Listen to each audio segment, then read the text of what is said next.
in light of how utterly buns the Percy Jackson show is. I feel like now is a time where we revisit the movies and recognize that maybe we were a little bit too harsh to them. It's really not that bad of a movie. I watched it for a second time yesterday. I watched it for the first time. Well, not the first time.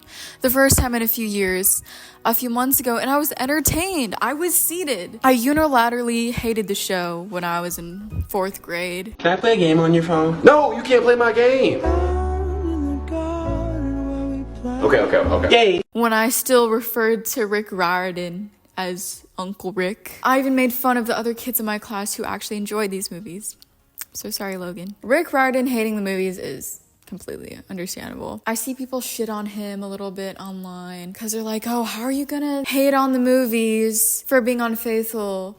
But look at your shit-ass show. Look at how unfaithful it is. Devil's advocate, you guys. When he was making that show, he was able to get in himself. He was able to dig his teeth in. He was one taking the knife and actually butchering his child himself. Wapow. But with the movies, he was strapped to the cuck chair. He was like unable to do anything but watch. Being like, no, stop. He had no say with the movies. With the show, he just like did whatever the fuck he wanted to. We first have to talk about why the movies are so different from the books. The fucking director of this fucking movie is named Christopher Columbus. Sorry, Chris Colfer. Christopher Columbus. This time around. Stop. I'm gonna make myself sad. He had just come off of directing the first 2 Harry Potter movies. He had that fat thing on his resume, and he got recruited to direct Percy Jackson. He was like, if I do this and people are gonna typecast me as the one to do Harry Potter riff-offs for the rest of my career, I gotta make some changes to the script. This fucking dumbass, colossal fucking moron was like, I'm gonna make Percy 16, 18, I don't know how old he is, instead of 12, because if he's 12, he's too similar to Harry Potter. And then I'm gonna make Annabeth more warrior-like, so she's less like Hermione, and I'm gonna make Grover the token funny sidekick, so he's less like Ron.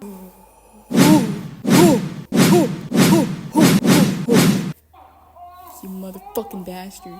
You selfish fucking prick. Because of his actions, because of his inability to just fucking own it, he fucked up the legacy of Percy Jackson forever, dude. I just don't understand why he wasn't able to own it. Like, Teen Wolf Vampire Diaries, they basically own the fact that they were very heavily inspired by Twilight.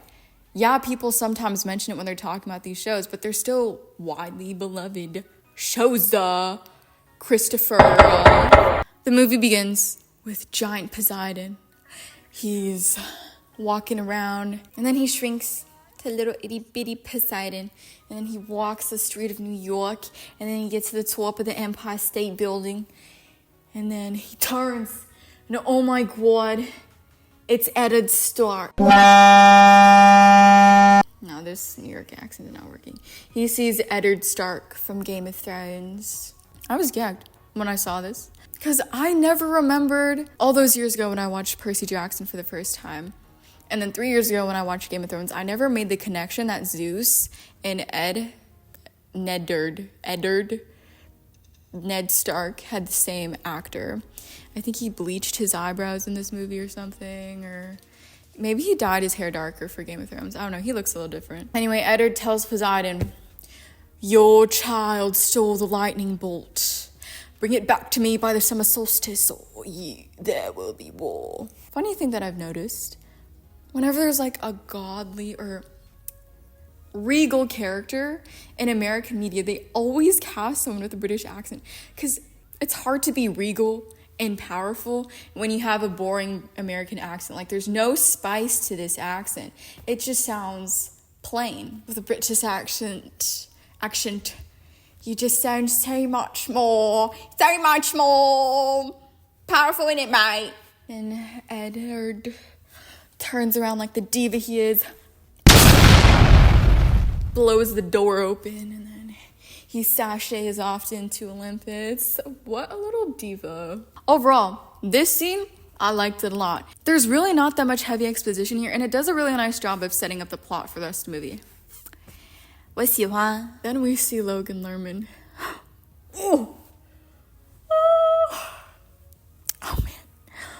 Logan Lerman. Oh, dude. They landed the fucking jackpot when this man walked in for the auditions. Shit, dude. Not only is he fucking beautiful, he has black hair and sea-colored eyes. That's Percy Jackson. That is Percy Jackson. They literally had Percy Jackson on their hands and they still found a way to mess up these movies. Yeah, Chris, I'm never gonna forgive you. Percy is under the water. Grover's like, whoa, dude, how'd you do that? Percy's like, it's the only place I can think. That awkward silence is in the actual scene. I don't know why. I just like being in water. It's one place I can think. I'm pretty sure that the beginning scene in the first book is Percy's getting bullied by this ginger. And he's like, well, I'm sick and tired of you. So he uses his water powers and he makes a fountain lot. I don't know. He like splashes water on her with the fountain. This scene should not have been changed from the book. The book does a very nice job of not only setting up that Percy is a troubled kid, but also showing his connection to water. And this scene is better than this scene where you have that awkward silence. Percy's just looking at Grover like, we jump to literature class or whatever, and we get introduced to Miss Dodds. A+ casting, by the way. Phenomenal job. Like, she's basically ripped from the books. It's in this scene that we're introduced to Percy's dyslexia, and then we go home and we get this awkward line of Percy saying, I think this dyslexia thing is getting worse. Oh, why do you think that? I don't know. Maybe it's the ADHD. like, okay, it's kind of a clunky line, but whatever. Then Gabe appears. I heard that apparently in the show, Gabe's abusiveness is toned down a lot and he's made out to be more of this clown. I like the way that the movie did Gabe, because Gabe in the movies feels like someone that I could know. I feel like there's tens of thousands of men just like Gabe in the United States. I mean, it's hard to fuck this up. Also, I'm pretty sure the actor voices like the little mafia rats in Zootopia because he has such a distinctive voice. I'm not entirely sure. I trusted you, Nikki. I welcomed you into my home. We broke bread together. Grandmama made you a cannoli. After we're introduced to Gabe, Percy goes on his field trip to MoMA. As we go up the stairs, Poseidon speaks in his mind. And I get that it's to later establish the scene where Poseidon's in Percy's head and he's like, no, Percy, don't eat the cookies, they dull the senses. But honestly, if I was Percy, I'd be like, damn, I got fucking ADHD, I got dyslexia, and I got schizophrenia. Like, damn, what the fuck is next? We then get to see Chiron.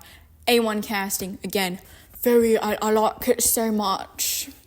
Like, that's exactly how I pictured Chiron to be when I read the books. Like, they literally ripped him straight from the books. Also, since 15 years have passed and this movie came out, I really think that the guy who played Chiron would be a really great Dumbledore. Just had that same vibe to him. And unlike John Lithgow, he probably won't kick the bucket in the next movie. But Grover makes a dirty joke in this scene, and that's where my appreciation for the writing goes down. Because they turned Grover into Mushu. He's a shy, loser-like sidekick. And then they made him this comic relief. Like, he's just a completely new character here. Miss Dodds pulls Percy aside. She's like, always lightning bolt, Mr. Jackson. And then Grover and Chiron rush in, and then Chiron's like, I'm gonna kill you, get out of here, shoo, shoo. And then Chiron and Grover are discussing, hush, hush. And then Chiron's like, I need you to have this great and powerful weapon that your father left for you. Percy has this very good line. Take this to defend yourself. It's a powerful weapon. Guard it well. Only use it in times of severe distress. This is a pen. This is a pen. I love the little sass he has, but the thing about Logan Lerman is his acting in this movie is incredibly wooden. He's like so blank. It's like he has no spunk, no life to him. Percy's a lively guy. He's funny. He's lively. He's happy. Kind of. That could have been fixed with a little more acting classes, or if they'd found Logan Lerman in 2006 or 2007 and given him acting classes since then. This would not be an issue. Grover and Percy make a run for it, and then they go home and they tell Sally, and Sally drives Percy and Grover to Camp Half-Blood. They're interrupted by the Minotaur, and the acting in this scene is so bad. Sally's actress is also pretty bad at acting. She's wooden, just like Percy is.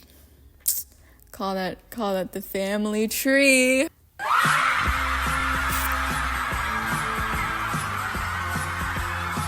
But she literally gets disappeared by the Minotaur. She's like, no. I'm not leaving without you. You have to. You're meant to.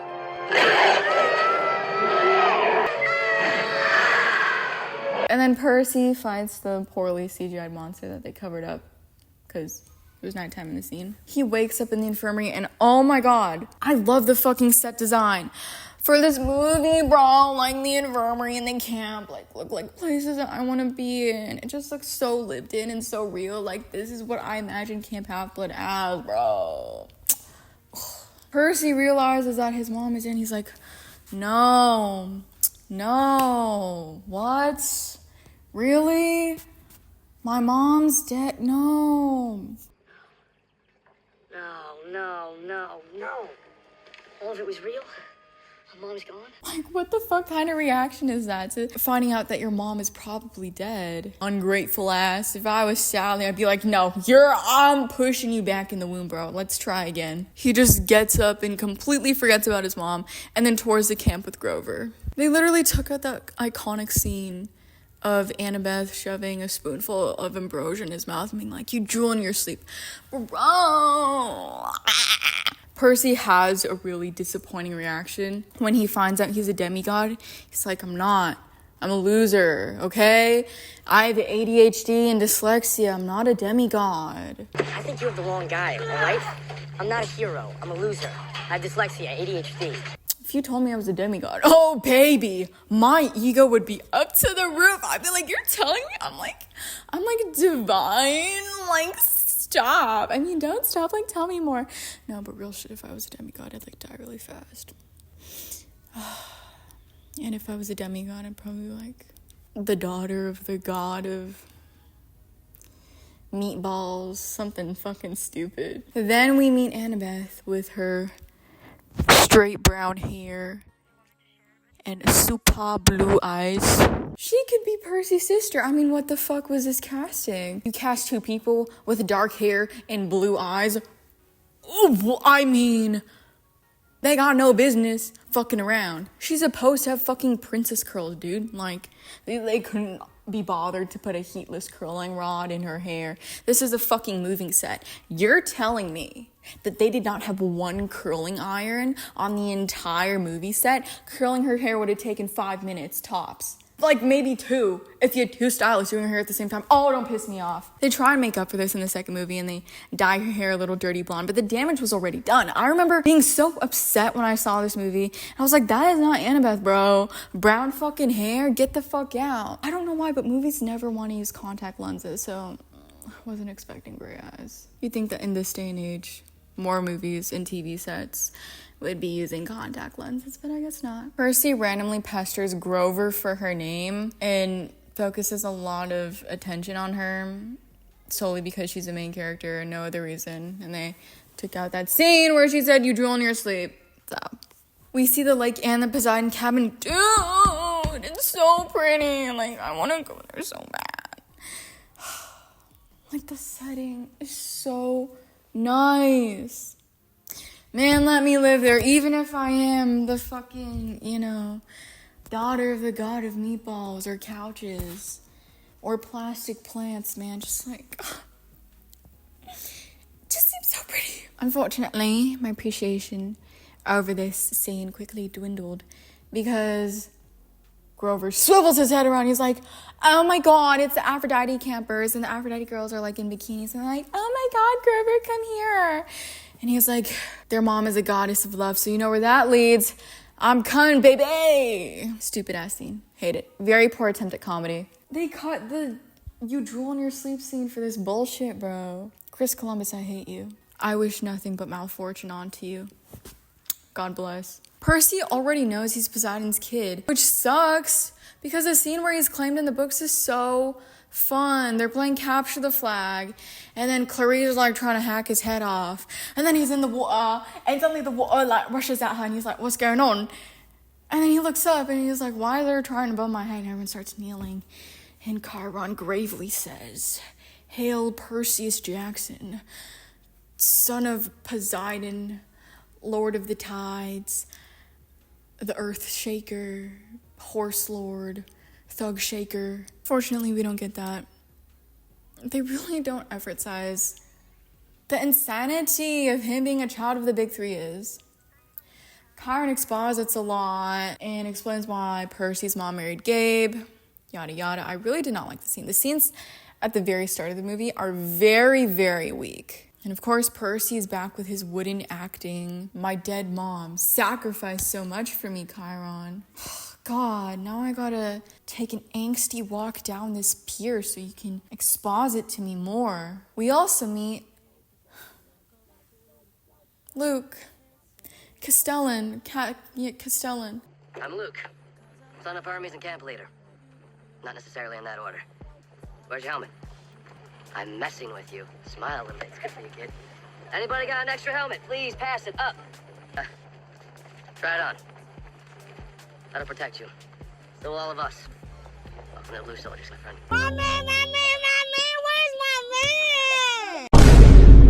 Where's my man? Perfect fucking casting. Perfect fucking casting. Dude, he's so charismatic and like kind of handsome. Percy finds a flag and he has this really awkward fight with Annabeth where she just exposits at him like, oh my God, that's not even Annabeth. Like they were trying so hard to separate her character from Hermione. You know what you had to do to separate her from Hermione, Christopher? I'm going to tell you what you could have done. You could have dyed her hair blonde. You could have bought a blonde wig, you fucking donut. Because it would have looked so different that fewer people would be making the connection. Fucking love it, dude. Percy heals himself with the water by the lake, but it's like, it's not even a big reveal. Like, really, no, he's the son of Poseidon. Like, duh, he can do that shit. Ugh, fumbled it. You're just ruining it. This scene overall is kind of cheesy, but I mean, it is a movie for kids. Then after Capture the Flag, Percy gets invited to a party by a bunch of girls who think, you're actually pretty cool, Percy. You're not as much of a nerd as we thought. You can tell this was fucking written by men, bro. There's another awkward conversation with Annabeth, and I'm like, did these guys not do like a chemistry test screening or what? They have no chemistry. And Percy realizes his mom's alive, so he and Grover and Annabeth all form their merry little trio, and they're gonna go find his mommy. But before that, they go see, Luke. Hey, guys. Percy. Figured you'd stop by sooner or later. Everybody does. Get away from all that Renaissance fair stuff out there, you know? But, welcome to the modern world. Hey, thanks, Luke. Nah, don't mention it. But, you're gonna have to promise me one thing. If you see my dad on the highway to hell, yeah, kick his ass for me. This guy's just acting circles around the main cast. He's so charming. He's so charming. Like, I totally get why people would follow this guy and turn towards the dark side. I get it 100%. Like, listen, if I was the demigod daughter of the god of windows, yeah, I'd follow him. Not just because of his looks, you guys, but because of his whole aura, like the charm, bro, the charm. But after this point, when they get their stuff from Luke and they go on their quest. That's when the movie really starts to pick up. They go to their first stop because they have to find 3 MacGuffins. The first MacGuffin is at Medusa's lair. They don't know it's Medusa's lair. There's this kind of awkward scene where they add this old lady who's for some reason, like, in the Medusa's lair, and she's like, oh my god, Annabeth, you gotta get out of here. We gotta get out of here. She's gonna kill us. It's kind of unnecessary, but it was such a fun scene. Like, Percy kills Medusa via the reflection of an iPod, and then Annabeth kind of runs her over with a Ford F-150. How can you hate this scene? It's so fun. And then Medusa's like, Son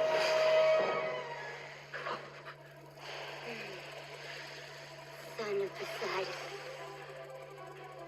I used to date your daddy.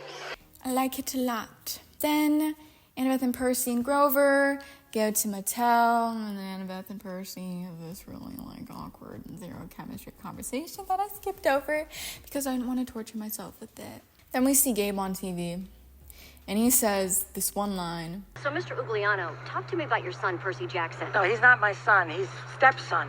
He did not come from these loins. I don't know why I like it so much. I sometimes find myself quoting it. I don't know why. I just really like it. Another good line, not good isn't funny, is when they go to the Parthenon, which is where the second MacGuffin is, and Annabeth looks at the statue of her mom, and she's like, I wonder if she really looks like that. I don't know. I also really like this line for some reason, because it establishes how the gods are just such deadbeats. Zuhua is very happy. She's a very happy girl. But Grover keeps being used as comic relief. I got this. I got one more. Whoa, hey, yo, thanks. You're gonna kill janitors. Chill. Those are working class Americans. I'm like, Percy's supposed to be the comic relief. I don't mean he's like a clown and stupid. He's like, rah, rah, rah. No, I mean, Percy has a sarcastic, witty sense of humor. He's always making quips and shit. And he has life to him. He's the one who carries majority of the humor in the original series. But because Logan Lerman is so dry, they're supplanting it with Grover. They fight the Hydra at the Parthenon. No real notes there.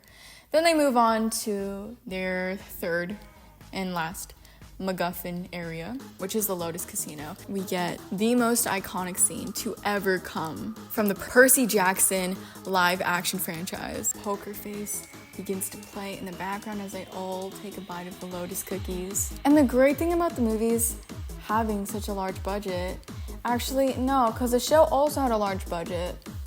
The great thing about the movie having a large budget and knowing what to do with that large budget is that all the set designs are so amazing. I love the casino. Like, that is a place where I would willingly just spend decades of my life in. It's just so 2010s and campy, and it makes me nostalgic. I love it. They even kept that scene from the books where Percy talks to a guy from the 70s. Like, yes! Just add to the tension. And the scene afterwards where they're like elbowing all the employees out of their faces to run out of the casino is also really fun too. And they break into the show car and they drive off. Ooh!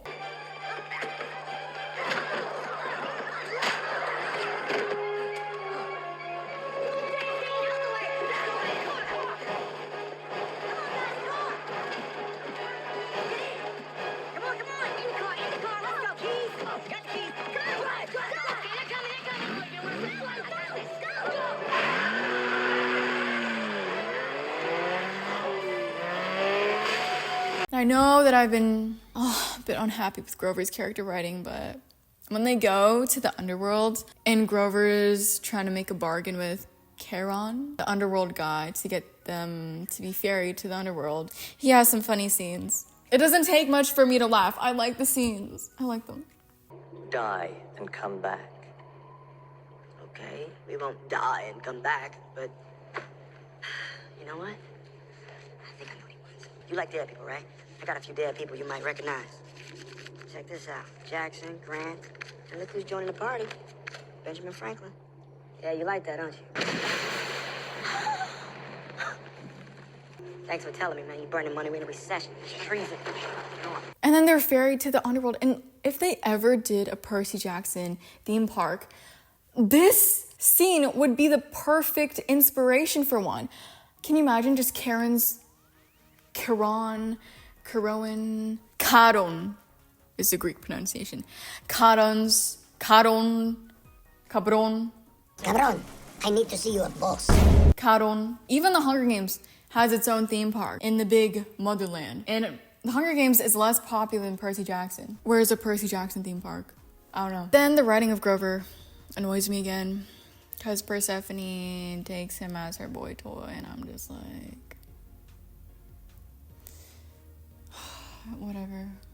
I like the actor for Hades, but just so bad. The scene after they make it out of the underworld with Percy's mom is also fine. There's a typical final boss battle where Luke is like, I can't let you take that lightning bolt in. The dialogue starts off really cheesy, but oh my god, like Luke's actor carries so hard with his charisma. Why is he so charismatic, dude? I'm charmed. I've been charmed. Luke exposits about his big evil plan, but devil's advocate, I think this awkward exposition was also in the books. It was just later on where he poisons Percy while they're drinking Coke together. Oh no, I haven't read these books since like 3rd grade. The final battle is really fun though. They're like flying and zooming around New York City at night, like above the Empire State Building. Oh, how can you not like that? It's so fun. And then Percy uses his water powers to like get at Luke. Then after they duke it out, Percy gets the lightning bolts to Poseidon, and then all is well. Percy goes back to camp, and there's a cheesy 2010s movie ending scene, and that's it. So, final thoughts. I think this movie was pretty enjoyable. Definitely enjoyable. When I go to college, this is the kind of movie that I would like to put on for a movie night in my dorm room. It's just comforting. I'm not saying it's up there with Hua Yang Hua. I'm saying that it's fun. It's really not a hot pile of garbage. I don't feel like I'm actively being tortured and having my skin ripped off like how I feel when I watched House of the Dragon. I do understand why it's hated though. It's because this movie single-handedly ruined any chance of Percy Jackson ever becoming a franchise like Star Wars or Harry Potter. Can you just imagine it, man? If they'd made the movie in like 2006 or 2000, oh my god. And we'd gotten like Logan Lerman as Percy Jackson for 5 years.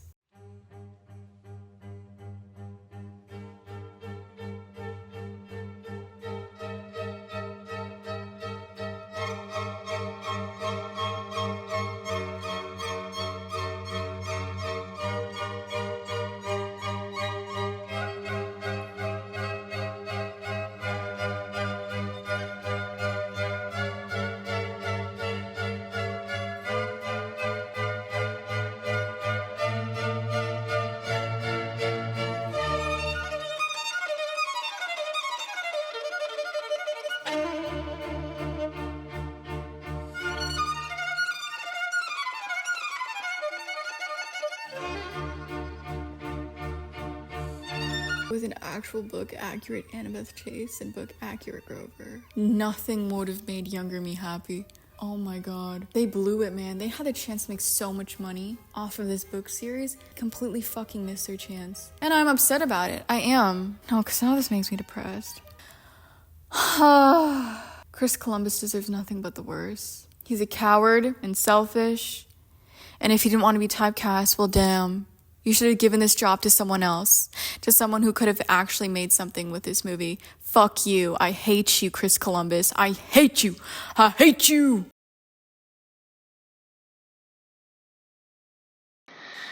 Hello, my butterflies. I'm gonna call you that because I just have this conveniently. No, that's bad. That's a bad start. Yeah. Technical difficulties. So, here's my advice for being famous on Musical.ly. And you're probably thinking, why should I be taking advice from this silly girl with only 132 followers? Well, that's because I haven't tried this. Well, my friend did, and she got pretty famous. Anyway, so first thing is make good Musical.lys, choose good ones, lip sync well, and tag your Musical.lys with feature me and feature this, and do lots of challenges, stay active on Musical.ly and Lively, and go on lots of live streams. That's it for now, bye!